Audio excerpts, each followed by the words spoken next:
శ్రీ గురుభ్యో నమః. స్వాధ్యాయం కార్యక్రమానికి పునఃస్వాగతం.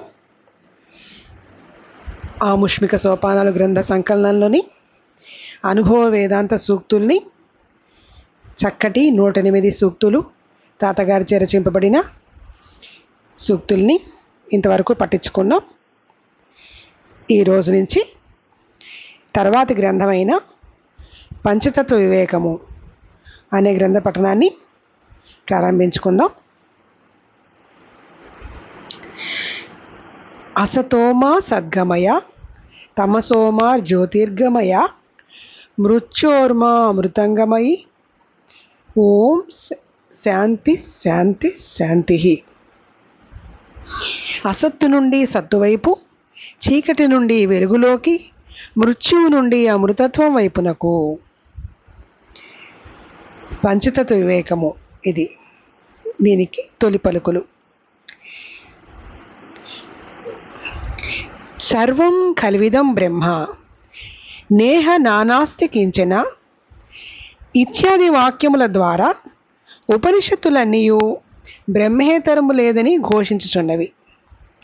కానీ బ్రహ్మమందు అవినాభావముగానున్న శక్తియగు మూల ప్రకృతి ఉన్న బ్రహ్మమునే ఈశ్వరుడు, జీవుడు, జగత్తుగా కల్పించి చూపెను.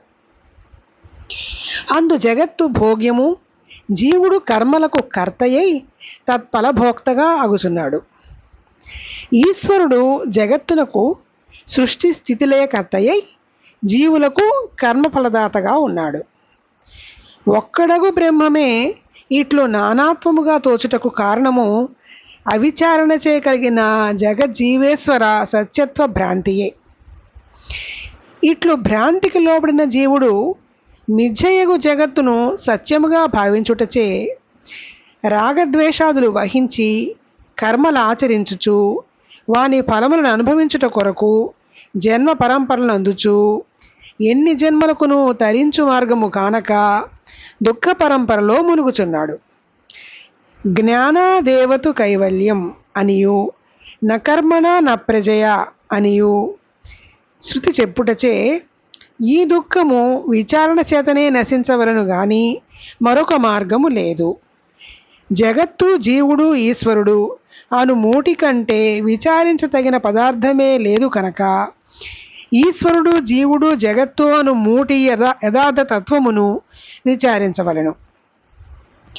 అట్లు విచారించినచో భోగ్యముగా తోచిన జగత్తు వస్తువే కాక మిథ్య కాగా జీవేశ్వరులు ఇద్దరూ కాక ఒక్కడగు బ్రహ్మమే అగును. ఇట్లు తెలియుటయే ఐక్యతత్వము. ఇట్లా అద్వితీయముగు ఆత్మానుభవము కలవాడు తనను నిరతిశయానంద స్వరూపునిగా గుర్తించును.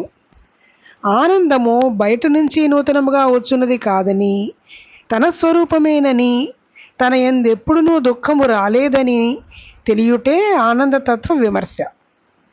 ఇట్లు ఈశ్వరతత్వము, జీవతత్వము, జగత్తత్వము, ఐక్యతత్వము, ఆనందతత్వము అను 5 యథార్థతత్వమును విమర్శించుటచే ఈ గ్రంథమునకు పంచతత్వ వివేకమని పేరు పెట్టబడినది.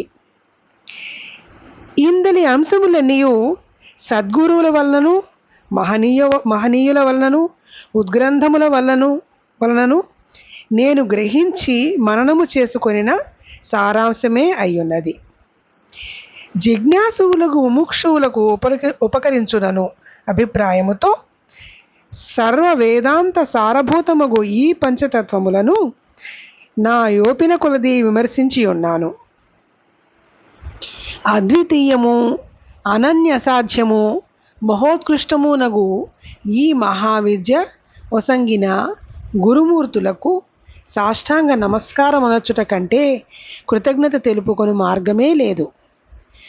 వారు అత్యంత కరుణామూర్తులై అనుగ్రహించిన ఈ తత్వమును జిజ్ఞాసువులకు ఉపయోగించున్నట్లు ఆంధ్ర భాషలో ప్రచురించుట ద్వారా వారి ఆశయ సిద్ధి కాగలదను భావమే నన్నీ గ్రంథరచనకు పురికొల్పినది.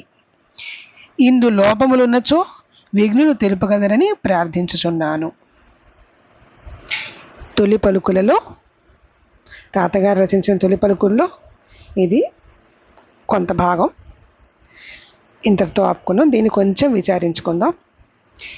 ఇక్కడ తాతగారు చెప్తుంది ఏంటి అంటే, సర్వం ఉన్నది బ్రహ్మమే అయినా కూడా మాయ ప్రకృతి వలన, బ్రహ్మంలోనే ఉన్న మూల ప్రకృతి వలన బ్రహ్మమే ఈశ్వరుడుగా, జీవుడిగా, జగత్తుగా మూడుగా మనకి కనబడుతోంది, తోస్తోంది.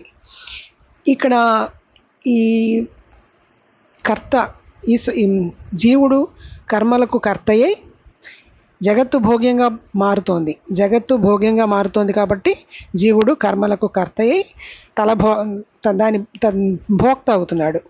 జీవుడు భోక్త అయ్యేప్పటికీ ఈశ్వరుడు కర్మ చేస్తున్న జీవుడికి కర్మ ఫలదాత అవుతున్నాడు. ఈశ్వరుడు సృష్టి స్థితి లయకారకుడు అవుతున్నాడు. కాబట్టి ఒక్కటకు బ్రహ్మమే ఇట్లు నానాత్వంగా తోస్తున్నాడు, రకరకాలుగా కనిపిస్తున్నారు అన్నమాట.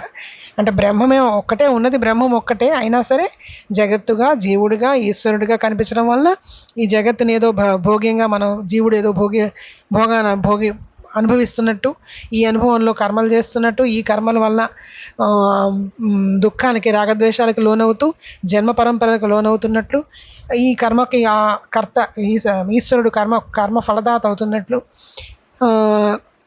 ఇన్ని రకరకాలుగా మనకి అనిపిస్తుంది. ఇవన్నీ కూడా దీనివల్ల దుఃఖ పరంపరలో మనం మునిగిపోతున్నాం. జీవుడు దుఃఖ పరంపరలో మునుగుతున్నాడు. కానీ ఎలా పోతుంది ఇది? జ్ఞానాదేవత కైవల్యం అని, అంటే జ్ఞానంతో మాత్రమే, విచారణతో మాత్రమే ఇది పోతుంది. ఏం విచారణ చేయాలి? మనకు తెలుస్తుంది మూడు కదా, జగత్తు, జీవుడు, ఈశ్వరుడు. ఈ మూడింటిని విచారణ చేయాలి. ఎలా విచారణ చేయాలి? ఫస్ట్ జగత్తు కనిపిస్తోంది. ఇది భోగ్యంగా తోచిన జగత్తు వస్తువే కాక మిథ్యగా తెలుస్తుంది. విచారణ చేస్తే ఇది మిథ్య అని తెలుస్తుంది. కాబట్టి జగత్తు అనేది లేదు అసలు. చివరికి ఇంకా విచారణ చేస్తే జీవుడు, ఈశ్వరుడు ఒకటే, బ్రహ్మమేను, రెండు కాదు అనే విషయం కూడా తెలుస్తుంది. ఇలా విచారణ చేసుకుంటూ బ్రహ్మంగా తెలిసినప్పుడు అది ఐక్యత్వం అవుతుంది. ఈ ఐక్యత్వం తెలిసినప్పుడు ఆ అద్వితీయమైన ఆత్మానుభవం కలిగి నిరతిశయానంద రూపుడు అవుతాడు. అంటే ఎప్పుడు ఎల్లవేళలా ఉండే ఆనంద స్వరూపుడిగా అయిపోతాడు. తనలో ఉన్నది మొత్తం ఆనందమే, తన స్వరూపమే ఆనందము, దుఃఖం లేదు అనే భావనకి, అనే జ్ఞానానికి ఆయన వస్తాడు. కాబట్టి మనం చేయాల్సిన విచారణ ఏమేమి విచారణ చేయాలంటే అలాంటి అనుభవానికి రావడం అనేది ఆనందతత్వం అవుతుంది. ఫైనల్గా ఆనందతత్వానికి రావాలి. ఎక్కడెక్కడి నుంచి రావాలి? ఏమేం చేసుకుంటూ రావాలి? 5 తత్వాలు: ఈశ్వర తత్వము, జీవతత్వము, జగత్తత్వము. ముందున్న ఈ మూడు విచారణ చేసుకుంటూ వెళ్తుంటే ఈ మూడు ఒకటే అని ఐక్యతత్వం తెలుస్తుంది. అక్కడి నుంచి ఆనందతత్వం తెలుస్తుంది.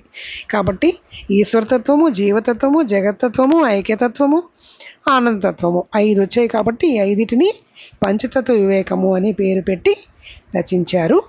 దీనికి ఎందరో గురువులు, తాతగారి గురువులు వారికి అనుగ్రహించారని ఆయన చెప్తూ వారికి కృతజ్ఞతాభావాన్ని తెలుపుకుంటున్నారు. ఇంతవరకు మనం తెలుసుకున్నాం. తర్వాత తాతగారి తొలి పలుకుల్ని తర్వాతి పట్టణంలో మిగిలినవి చదువుకుందాం. శ్రీ గురుభ్యో నమః. స్వస్తి.